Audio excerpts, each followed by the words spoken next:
नमस्कार दोस्तों, मैं हूं अमन और आप सभी का बहुत बहुत स्वागत है हमारे YouTube channel the reality Hunt पे। दोस्तों, अफगानिस्तान से अमेरिकी सैनिकों के जाते ही भारत ने तालिबान के साथ बातचीत शुरू कर दी है, वो भी औपचारिक बातचीत। भारत ने तालिबान से बातचीत मंगलवार तड़के तक अमेरिकी सैनिकों के अफगानिस्तान से संपूर्ण वापसी हो जाने पर चालू की है और इस मुद्दे में अपना एकदम से स्टैंस क्लियर कर दिया है कि वो अब तालिबान से आधिकारिक स्तर पर बातचीत करेगा।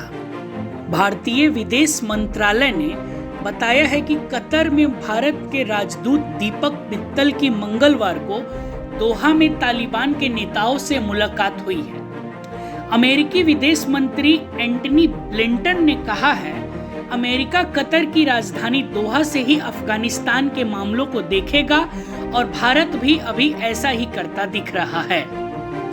दोहा में भारतीय दूतावास में पहली औपचारिक मुलाकात हो गई है।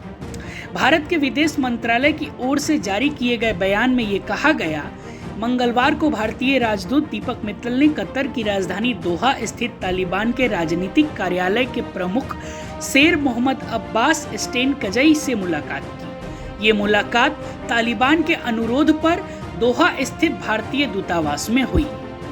बयान के मुताबिक इस मुलाकात में सुरक्षा और अफगानिस्तान में फंसे भारतीय नागरिकों की जल्द वापसी को लेकर बातचीत हुई। अफगान नागरिकों, खासकर अल्पसंख्यक जो भारत आना चाहते हैं, उनका मुद्दा भी बैठक में उठा। भारतीय राजदूत मित्तल ने भारत की चिंता को भी तालिबान के सामने रखा।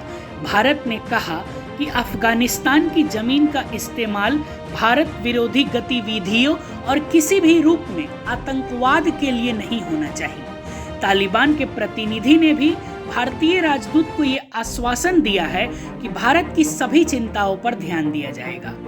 उनकी जमीन पर भारत के खिलाफ कोई भी आतंकवादी गतिविधि नहीं होने दी जाएगी। तालिबान और भारत के संबंध कैसे होंगे, इसे लेकर कयासों का बाजार गर्म है, लेकिन दोनों पक्षों के हालिया बयानों से कुछ चीजें बिल्कुल स्पष्ट हो रही हैं। तालिबान के बयान भी भारत को लेकर बहुत आक्रामक नहीं है और भारत ने भी तालिबान को सीधे निशाने पर नहीं लिया है।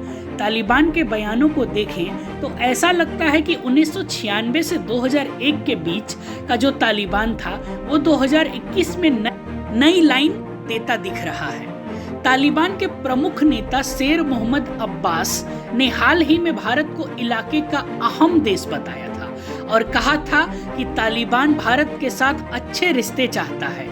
स्टेन कजई ने कहा कि हम भारत के साथ व्यापारिक, आर्थिक और राजनीतिक रिश्ते बरकरार रखना चाहते हैं।